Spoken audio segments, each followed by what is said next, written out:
Congo. Un digne fils du Congo qui est en train de partager vos souffrances, vos aspirations et surtout votre espoir. Les souffrances que nous avons aujourd'hui doivent s'arrêter. Notre pays, en tant qu'un pays extrêmement riche, avec des ressources et des potentialités immenses, mais dont le destin semble être constamment aggravé par l'injustice, la corruption, les divisions tribales, l'inefficacité de ceux qui ont la responsabilité de servir le peuple. Mais aujourd'hui, mes frères congolais, partout que vous nous suivez, today, je vous dis avec conviction, je vais vous parler avec conviction. Le changement est possible dans notre pays. Et croyez-moi, ne vous laissez pas attendre par les gens qui disent Congo allait Kobongate. Ils ne savent pas de quel Congo ils parlent. Le changement, il est là. Et laissez-moi vous dire, il commence avec nous. Et c'est avec vous.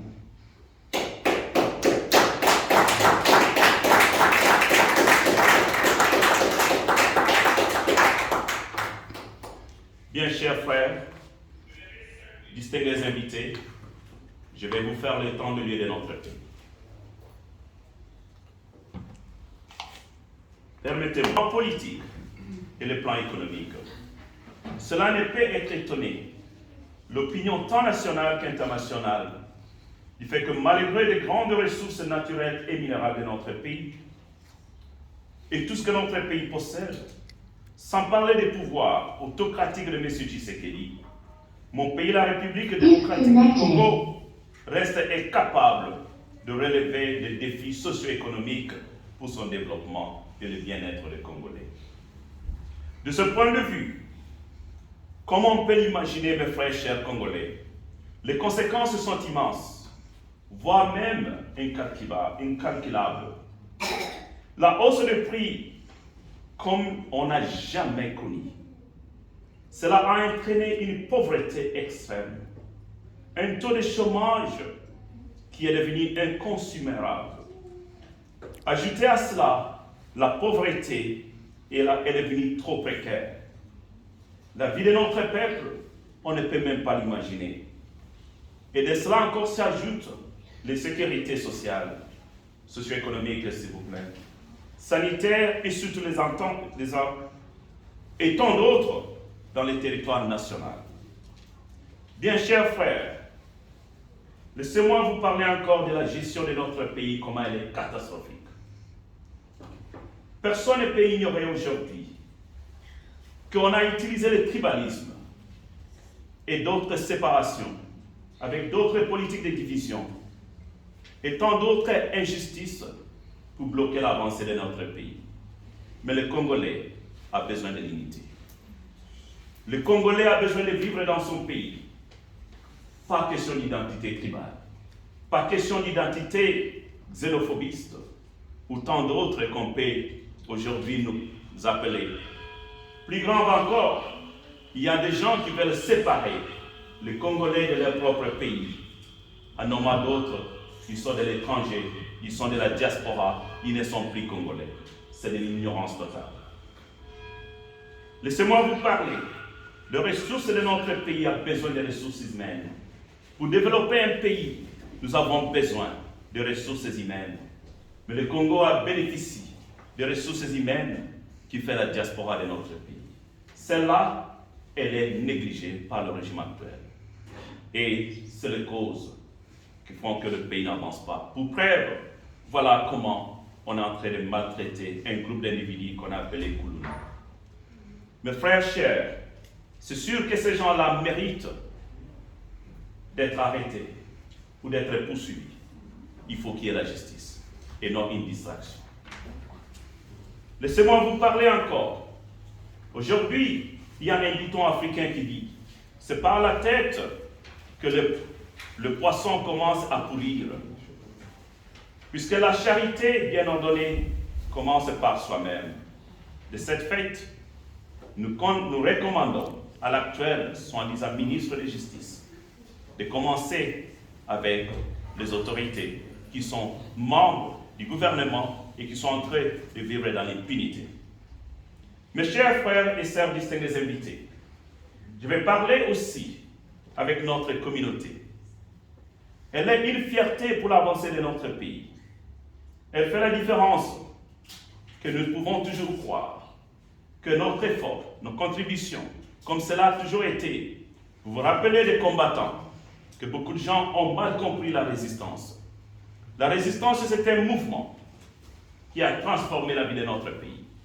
Et aujourd'hui, je vous dis avec conviction, c'est encore une force qui va encore témoigner la présence de la résistance dans la diaspora. La résistance va encore reprendre ses activités parce que nous devons défendre les valeurs de notre peuple. Et je vais encore en parler. Pour ceux-là qui ont mal compris la résistance, il y a des gens qui ont dit qu'on a créé la division. Mes frères et sœurs, laissez-moi vous dire, la résistance était une force noble. Et c'est une force noble qui va continuer à défendre les valeurs de notre pays. Mais on peut encore parler de notre gouvernement d'exil. Le gouvernement d'exil a été créé en 2018. Aujourd'hui, on en parle presque 8 ans. On avait pris une décision de prendre le recul après les élections de 2018. On a pris une décision de prendre le recul. On a cru qu'on peut avoir un changement. C'est à cause de ces élections, de cette époque-là, que nous avions suspendu nos activités, en croyant que le nouveau élu, qui était Tshisekedi, allait unir les Congolais. Mais qu'est-ce qu'il a fait? Il a encore divisé les Congolais.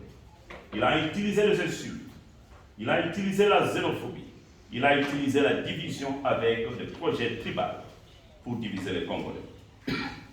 Comme cela étant, aujourd'hui, le gouvernement en exil a encore pris ses rêves et va prendre des directives pour qu'il y ait un grand changement pour notre pays. Beaucoup de gens peuvent croire que nous avons besoin de travailler avec l'actuel gouvernement actuel. Ce n'est pas dans nos rêves. Non, ce que nous pensons, c'est de faire un Congo meilleur. Chers compatriotes, j'aimerais que vous puissiez répondre à ma place. Nous allons faire le temps de lieu que j'aimerais que vous puissiez me donner la réponse. Ce qui est bon, vous allez dire bon. Ce qui n'est pas bon, vous allez dire chaotique.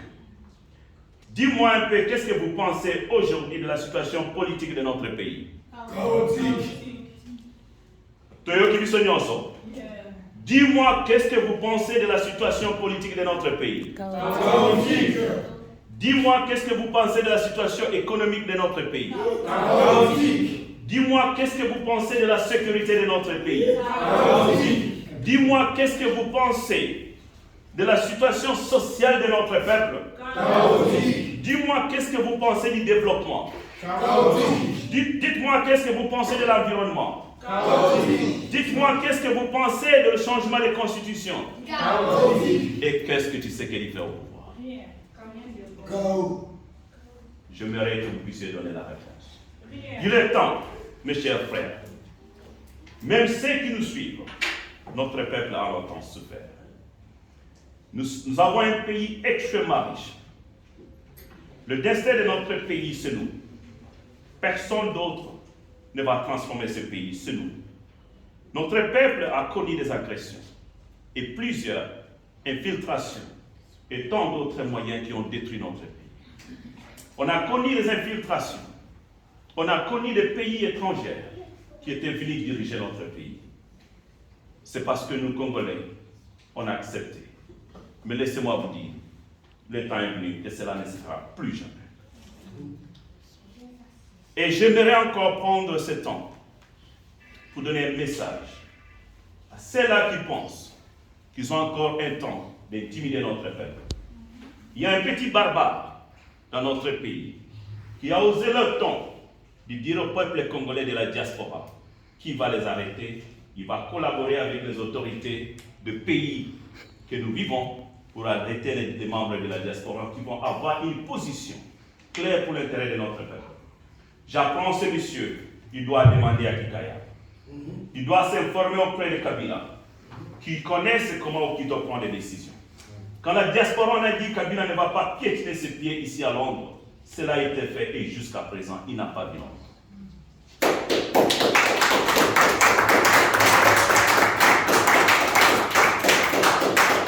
Thank you.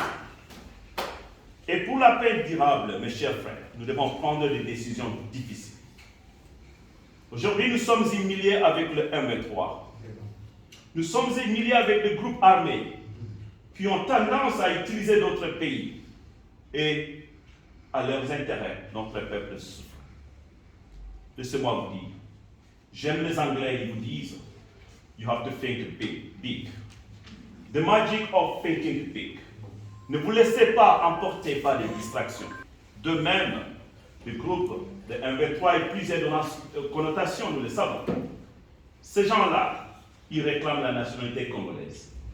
Ils réclament la protection de notre pays. Nous savons tous qu'il y a des normes internationales qui peuvent reconnaître à quelqu'un la nationalité si elle a fait plus, cette personne, je parle elle, plus de 20 ans dans votre pays. Nous pouvons jouir de toutes ces relations et de tout cela pour reconnaître à ces petits groupes d'individus et on termine cette guerre. Et j'insiste, là j'ai dit, il faut négocier avec les M23. Arrêtons des distractions de tuer notre peuple. On n'a pas besoin de cette guerre. C'est le Rwanda qui en profite. Aujourd'hui, des milliards d'argent de notre pays est en train de sortir inutilement. Tu sais qu'il ne comprend pas ce qu'il dit. Quand il est en train d'insister dans une guerre qui n'a pas compris la cause principale, avec qui il est en train de faire la guerre, et pourquoi cette guerre, on est en train de perdre inutilement le temps de développer notre pays. Combien jusqu'à présent cette guerre nous a coûté? Combien de Congolais sont morts? Et qu'est-ce qu'on en veut de cette guerre? Avec un petit groupe de gens qui réclament qu'on puisse reconnaître leur nationalité, qui veulent participer au développement de notre pays. Et ces gens-là, on peut faire la guerre avec eux? That's no make sense. C'est sûr, vous allez me dire, président Okito, vous avez organisé des manifestations contre les M23. Oui, j'ai condamné cela. Toute agression à notre peuple est condamnable. Et je continue à les condamner. Je demandais aux autorités britanniques de sanctionner le Rwanda. Aujourd'hui, mes chers frères, on a vu les preuves. Le gouvernement britannique avait un plan de faire sortir les immigrés d'ici pour les envoyer au Rwanda. Mais on a contribué. Et c'est avec l'effort de Congo Foleba que cette vision n'existe plus. Est-ce que tous affirmez un côté?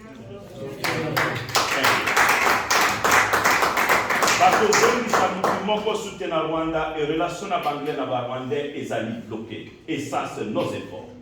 Deuxièmement, aujourd'hui, si vous allez voir les journaux du anglais, ils sont en train de condamner l'agression du Rwanda dans notre pays. Ça, c'est nos efforts. Mais au même moment, nous devons réfléchir comme grands. J'aime les Anglais. Il ne faut pas vous laisser devant des petites distractions. On ne peut pas faire une guerre qu'on ne voit pas l'intérêt du pays, qu'on ne voit pas comment on va en finir. On ne sait pas avec qui on est en train de faire cette guerre. Je vous rappelle, à plus de 5 fois, j'ai appris des télévisions comme tout le monde et des rapports de notre pays. À une fois, on a dit l'agression rwandaise, les rebelles. Nous sommes attaqués par les rebelles de M23. Nous sommes attaqués par le Rwanda. Nous sommes attaqués par les terroristes. Le gouvernement n'arrive même pas à identifier. Plus loin encore, il y a un groupe des individus qui vont vous dire que non, c'est toute la communauté internationale contre nous. Et ce sont des pourparlers qu'à mon avis, il n'y a pas de preuves. Mais il faut arrêter. On ne doit pas sacrifier notre peuple avec une guerre qu'on ne connaît pas les conditions. Il faut arrêter et négocier avec ces gens-là. Il y a des pourparlers qu'on peut résoudre. Laissez-moi vous apprendre. Une négociation a toujours eu l'esprit du temps. Si en 2012, un M3 avait parlé que le Rwandais était marginalisé ou le rwandophone était marginalisé dans notre pays, ce n'est plus le cas aujourd'hui. On peut changer le temps de négociation et on va revoir tout ce qu'ils sont en train de penser pour créer un Congo stable. Pour encore vous parler, mes frères, j'aimerais encore qu'on puisse réfléchir sur l'attendre. Ce changement, c'est nous. Et nous devons l'imaginer. Nous devons les bâtir ensemble. C'est avec courage et détermination. Mes chers frères, vous êtes la force de notre pays. Vous êtes son avenir. Et je parle même avec Congo Sapoj à partir de Kinshasa et partout que vous nous suivez. Si vous êtes prêts, je le dis bien, si vous êtes prêts à vous battre pour votre avenir et celui de vos enfants, alors nous avons la possibilité de transformer notre pays. Je le répète, si vous êtes prêts, je demande à tous les Congolais et ceux qui vont suivre cette émission, si nous sommes prêts ou prêtes, il est temps que nous puissions réfléchir autrement. Nous devons nous battre, il ne faut pas croiser les bras. Pour notre avenir et l'avenir de nos enfants. Et c'est alors que nous allons voir le vrai changement et la transformation de notre pays. Je vous invite, chers frères, à faire le choix du courage, à faire le choix de l'espoir, à faire le choix de la dignité. Ensemble, nous ferons de notre pays une nation où la justice, la paix, la prospérité ne seront plus des promesses comme aujourd'hui. Nous vivons de leaders qui ont même promis à des femmes de mariage et qui créent des scandales dans notre pays. Nous devons arrêter de faire des promesses, mais pour gagner la guerre. On nous a promis des constructions de villes, on nous a promis des constructions des autoroutes, on nous a promis des revendications, on nous a promis les droits de l'homme, on nous a promis la justice, mais où en sommes-nous? Nous devons arrêter. Et il est temps de faire de notre pays un pays qui réalise et non qui promet. Laissez-moi vous dire, le Congo doit changer. Et ça ne vous dit rien? Le Congo doit changer. Le Congo changera. Et le Congo changera.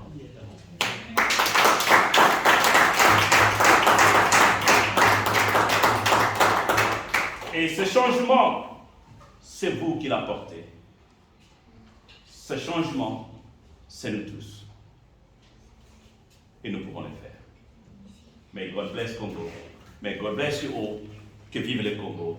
Je vous remercie.